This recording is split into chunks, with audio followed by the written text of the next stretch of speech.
Hello and welcome to the Japan Archives, a podcast where we'll be delving into the histories and mythologies from Japan's long history. I'm your host, Thomas. And I'm your co-host, Heather. We'll also be reading a poem for you every week and giving a little history about the poet who wrote it. Ikimashou!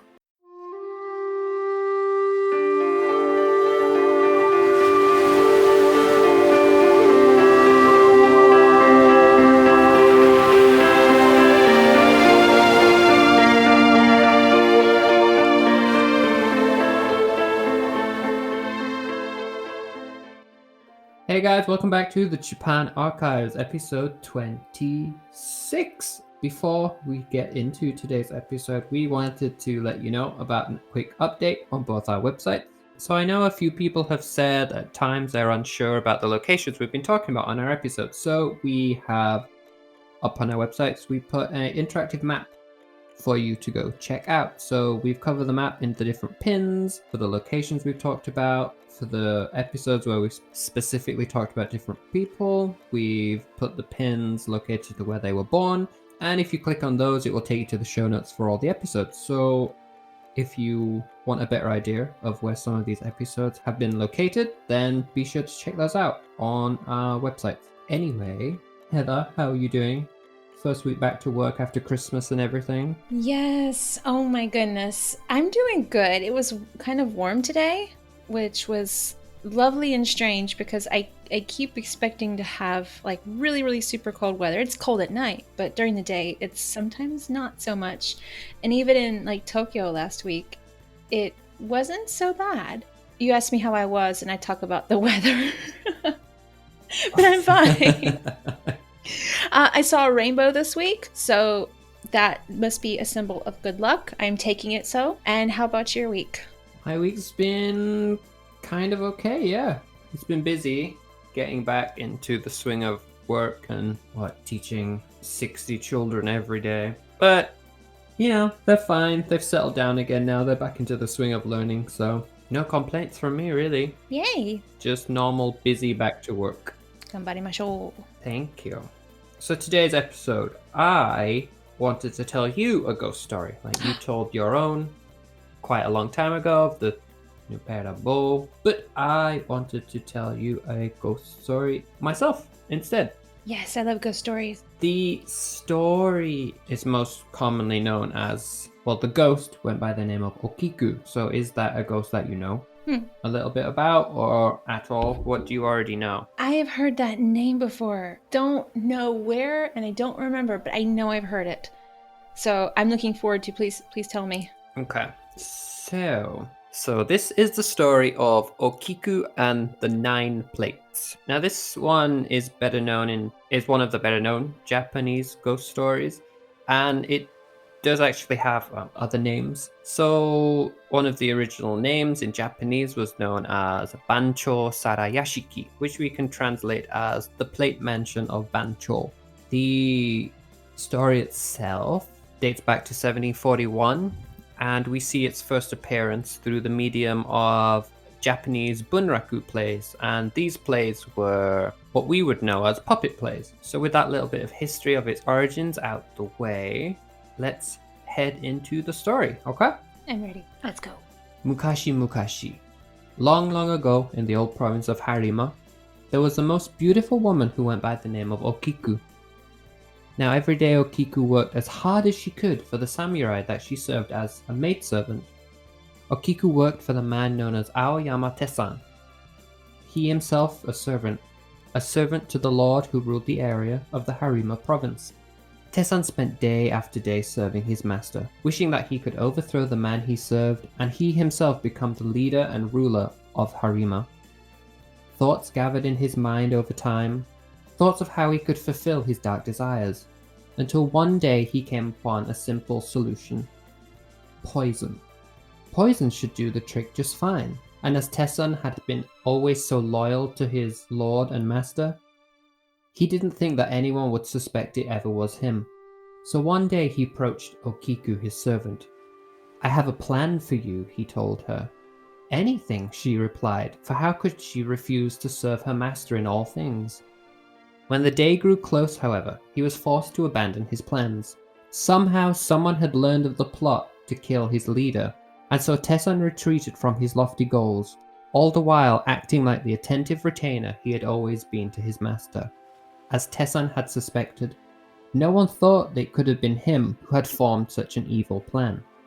But though Tesson was free from suspicion, a man was tasked by the Lord of Harima to try and uncover the one behind the plot, and so this man known as Danshiro set about his work. Now it was said that Danshiro was a very bright and intelligent man, and he quickly deduced that that Okiku was the one to blame. But here he found himself with a problem. He knew that Okiku had to be punished for her crimes, but he also had always held a strong love for this woman, and he had always wanted her as his bride and future wife. "Okiku," he said when he approached her, "I know it was you who tried to poison the Lord, but there is a way that I can save you." "And what would that be?" Okiku asked. "Why, if you marry me, then I won't have to tell anyone of your crime. You will be safe, Okiku. You merely need to consent and marry me." Now it took Okiku mere moments to respond. "Damn it," she said. "Never." Danshiro, angry and humiliated, left immediately, but quickly began to form his revenge on the woman who had denied his advances. What better way to shame Okiku, he thought, than to have this servant girl lose something so precious in the household that she serves? He laughed as he formed his devilish plan. Now it's said that he personally went ahead and hid one of the plates from a collection of 10 priceless heirlooms that the family owned, and he was quick to blame Okiku for having lost it. Okiku may have tried, but there was no way to prove her innocence. And try as she might, she could never find the missing plate. And so Danshiro, now finding himself able to punish her for the loss of this plate, he could deal with her as he wished. And so he killed her, and disposed of her body by throwing her down a well. Now Danshiro afterwards thought that everything would be okay. But of course, with tales such as this, nothing is ever so simple. Soon after, it said that strange occurrences began night after night after night. A woman's voice could be heard speaking from inside the well. No, it wasn't speaking, they all soon realized. It was counting they could hear. Okiku's spirit had returned, continuously counting.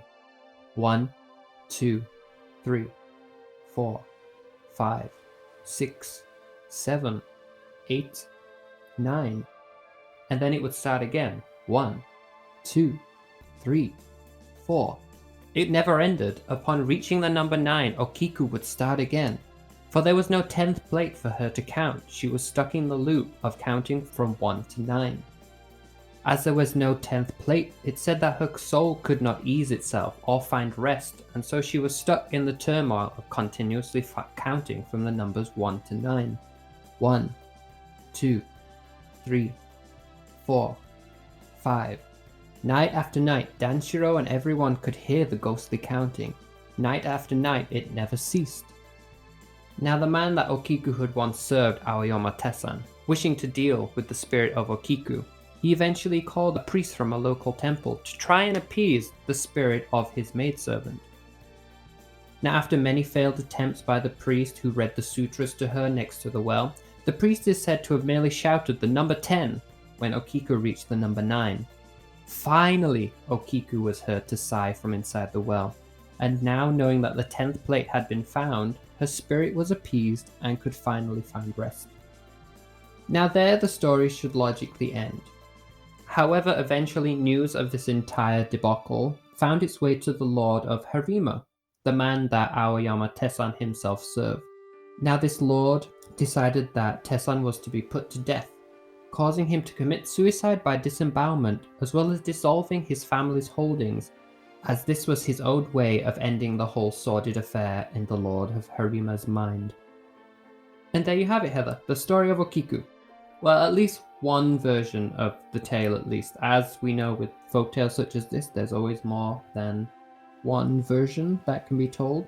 So I decided to stick with this one today. There are others which are identical in several regards of this. There's always a well involved when it comes to Okiku.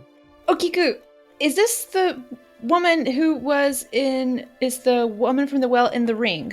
She inspired that character from the film, yes. Okay, because I was like, wait a minute, is that maybe where I've heard it before, like in conjunction, in association with that movie? Because I'm like, I know I've heard Okiku, but I couldn't place it where. But then you said, well, I'm like, oh, is that her? So yeah, she was used as inspiration for the... Because I've never actually seen The Ring, but yeah, Kiku was used as the inspiration for that character in the film. So what I was going to say, like, if you're wondering, well, I will ask you, Heather. Do you know what ghost is in Japanese? Yes. Is it Ohage? Obage? Obage. One of those. Obage, Ohage, something of that. So there's a lot of different terms you can use for ghost in Japanese. Modern days, I found, especially in schools, if you like teach a lesson about Halloween, they will just say ghosto, like in katakana, and because of a lot of Western influence. But when you're talking about specifically more Japanese ghosts from like their old stories and folktales, they use the term yurei. So they use yurei for the term of ghost. Now you can then split these into different categories, and for this story, Okiku can fall into the category known as an onryo.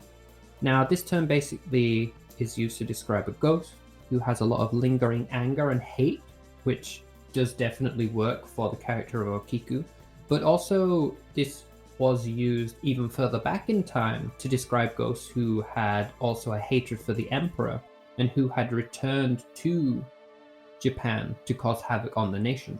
Now, one final thing of note, which I think is quite interesting, there is a temple in Shiga Prefecture known as Chokuji, and they say that they own a set of plates which actually once belonged to Okiku. Their story goes that after Okiku had died and her spirit was trapped in a well, Okiku's mother approached the priests there so that they could perform what is known as a kuyo, which is a kind of funerary rite, to basically release her daughter's connection to the plates and the well. And apparently the plates still remain there to this day, but sadly now only 6 of the original plates remain. So there you have it, the story of Okiku. It's Obake. I was thinking of Obake. Not Obage, not Ohage, Obage, Yes. Ohake. Yeah, because when you said it, I was like, I know that is very close to the word, but it escapes through right now. But yes, obake is another like general term you can use for ghosts. So what did you think? Okay, so this poor woman, she is a servant, so she pretty much is doing what people tell her. She's got one guy saying, oh, here, can you poison our master? That would be great. She's like, oh, okay, sure. And then the guy who is doing the investigation comes and he says, oh, I won't get you in trouble if you just marry me. And she's like, yeah, no. So then he like sets her up to eventually kill her and throw her down the well. Like this poor woman's just been back and forth, like all sorts of... I think that's my only intrigue. problem with this story. Like, if you take a step back and think about it logically, he could have just said she was the one who committed the poisoning, and then she would have most likely been killed anyway. But he decided, instead of having her killed or what have you by the lord he served, he was like, no, I'm gonna deal with her myself and basically frame her for an actual crime she didn't commit because I'm bitter that she didn't want to marry me. Yeah, also, why does it get anything about his character, his background, like is why she might have refused to marry him, or is she like taken a vow of chastity, or does she like does this just oh yeah, no, I'm not marrying you. Thank you. I would rather die than marry you. Like in this version of the story and in others that I have seen, it's not always Danshiro that makes the advances. There are other people in different versions that also make advances upon Okiku. But for the most part, it doesn't really go into her character or the character of the man who's making these advances. It just says that they make these advances and that Okiku always ultimately says no to the proposal. I was glad that her soul was put to rest before the last 4 plates broke. too, because could you imagine if her soul had not been put to rest and then 4 of the plates broke, and I think the poor woman condemned to count plates for all time. I just hope that she remains restful in the afterlife and that she doesn't realize that more of these plates have been broken, because I wouldn't want her to feel the need to come back and have to start counting again for the amount of plates that do remain. That's a really interesting story. Like, thank you. Oh yeah, you did a really nice job. I was like, oh, and what's next? And what's next? And I was on the edge of my seat. It was very good. And I wish I had turned the lights out and listened to the story. Maybe next time. Next time. Ghost story. If we get a ghost story next time, I'll light a candle, I'll get some marshmallows. It'll be good times. So, as per tradition, that's my section done. So, what do you have today? Is it a song? Is it a poem? Is it a tongue twister? Why, I have a poem. And not just any poem. Okay. And somehow it seems to go along with your theme of ghost story. I have chosen a lament. Oh, okay.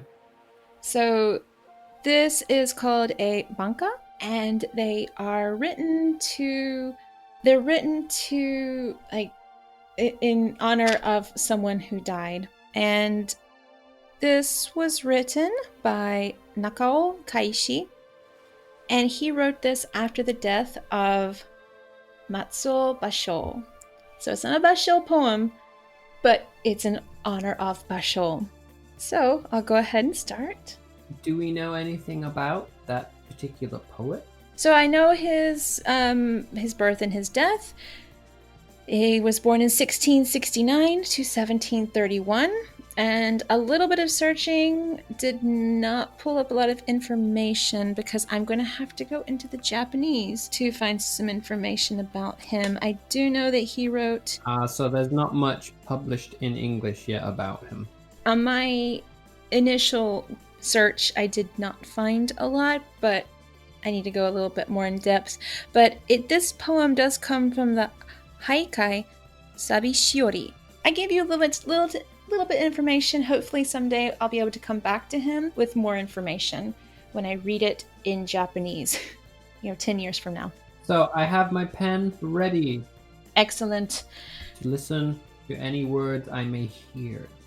Nanigoto mo namida ni narinu fuyu no iyo. Okay, 3 words. So the first one, I think pretty easy. So nani, so what? Mm-hmm. In the second line, I heard namida, which I know is tear because I use that word in my books that I write. And I think you said fuyu, so winter. Yay! So did he die in the winter? He died in November. So he died, it was around winter time, yeah. November 28th. All right, so Thomas, I decided to try my hand at translating the poem myself. Okay. Yeah, okay is right, because it's older. There's some older Japanese, like I'm reading it from the Romanji, so I don't have the actual kanji, so I'm having to read I'm writing it in hiragana, so I've transferred. Romanji is the English writing of like Japanese characters, so you would see a i u e o as a e i o u, so you'd see those as actual alphabet characters. So I wrote it into hiragana, and the first thing I did, which was always really fun because I truly enjoy Google Translate, because sometimes it's just fun. It's hilarious. Don't think it's intentionally meant to be hilarious, but the translation from Google Translate is everything is no longer in the air. Yeah, okay. So at that point, I then took the individual words and I searched that using a Japanese dictionary, Japanese to English dictionary. And the very beginning, nanigoto mo, is anything or whatever. And namida, yes, that is tears. And then, okay, so narinu. Now, the difficulty I have, because I do not have the kanji, there is a lot of words for nari. I think the translation here that goes with the translation that I'm using is something. So it could be something, just using the word as something, although it could also mean ringing, a style, to be, being promoted, or bearing fruit, just based on the hiragana. So this is where not having the kanji is more difficult, because some of the sounds sound the same, although the kanji is different. So I'm going to go with or something. And also, nu it's an old version of like nai. So it's an older Japanese. It's a negative. Now, fuyu is, I believe, winter, and no, iyo. Now, I was looking up iyo at a few different places. I did not find, I think this might be older Japanese, because I didn't seem to find the definition with using the dictionary I used, as well as having fun with Google Translate. Google Translate said saying, which is, I don't believe, is the correct translation. So I'm going to have to do some digging and find if iyo is an old Japanese word. So basically, literal translation is anything, whatever, tears, not something, winter. And this is when I realized, wow, translating poetry is difficult, and it is an art form. So essentially, I'm at the coloring outside the lines of a crayon, of a coloring sheet level of translating poetry. I can't even color in the lines at this point. So I'm going to go to the translation from someone who knows what they're doing, and I'm going to just kind of paraphrase it. Anything, and I start crying in the hut in winter. So basically he's saying, anything is making me cry in the winter. So in a way, he's saying that anything, well, most things are reminding him of basho, which is causing him sorrow. Yes, basically everything he does, everything he sees, touches, smells, tastes, he just cries. Which, for a lament, it's a very good lament. Basically, everything is making me sad. And, you know, I can understand that. There are just some times when we're just having, like, a bad week, or something bad happens, and just our emotions are just so close to the surface that everything can make us cry. This sight, like for him, perhaps he saw miscanthus grass and was reminded of basho and began to cry, or a frog jumping into a pond and oh, basho, basho! So he starts crying. What beautiful callbacks to previous episodes. So, you know, beautiful tribute to basho, but I do hope that in the future, as his sorrow went through the passage of time, that maybe he was able to be able to function a little bit better, not everything to make him cry. But for a while, you're lamenting the death of Basho, I could understand. I do think Basho has become one of your more favorite poets over the course of doing this. It's been interesting as I look for poems. I have to look for things that are at this point accessible to my level of Japanese, which is, I'm still working. It's progressing, but it's not progressing up to the level of literature. And especially older Japanese. So Basho is one of the most famous poets in Japan, in Japanese history. So there's a lot of information about him. People have done lots of studies, and people have written lots of things about Basho through the course of history. Thank you so much, Nakao, for writing your lament. So he's just so prolific, and so many people have written things. So I think right now it's accessible, and I do enjoy him very much. And it'll be interesting to see in the future if there's another poem or poet that I find the interest in. But right now we are really circling around Basho, which, considering his place in culture, I'm looking forward to as we can get access to different poems and different levels of our Japanese. It'll be interesting to see who we might find interesting. There's a lot of myths and like other fairy tales and folklore in general, which again haven't been translated into English, and I'd like to get into those at some point.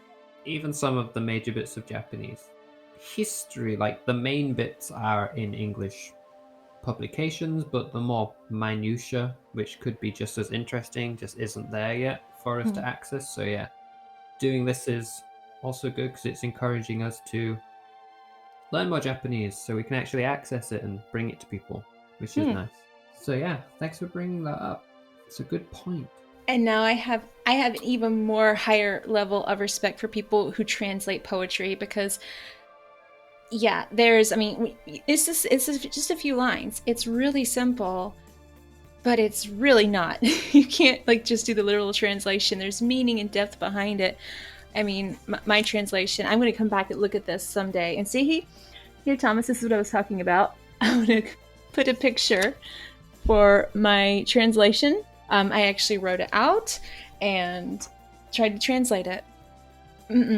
No, huge level of respect. So if you translate a poem, any poem actually from another language, you deserve a lot of credit, and I am completely impressed and even more humbled by this experience. But what I still think that is impressive about that is the fact that we're only on episode 26 and you're already trying to translate it yourself, which is like really cool. Oh, thank you. That makes me feel better as opposed to, oh, look at you and your Japanese. Thank you. That's a lovely compliment. I am unexpectedly blushing. Thank you. You're welcome. But yeah, I think we're ready to sign off for today.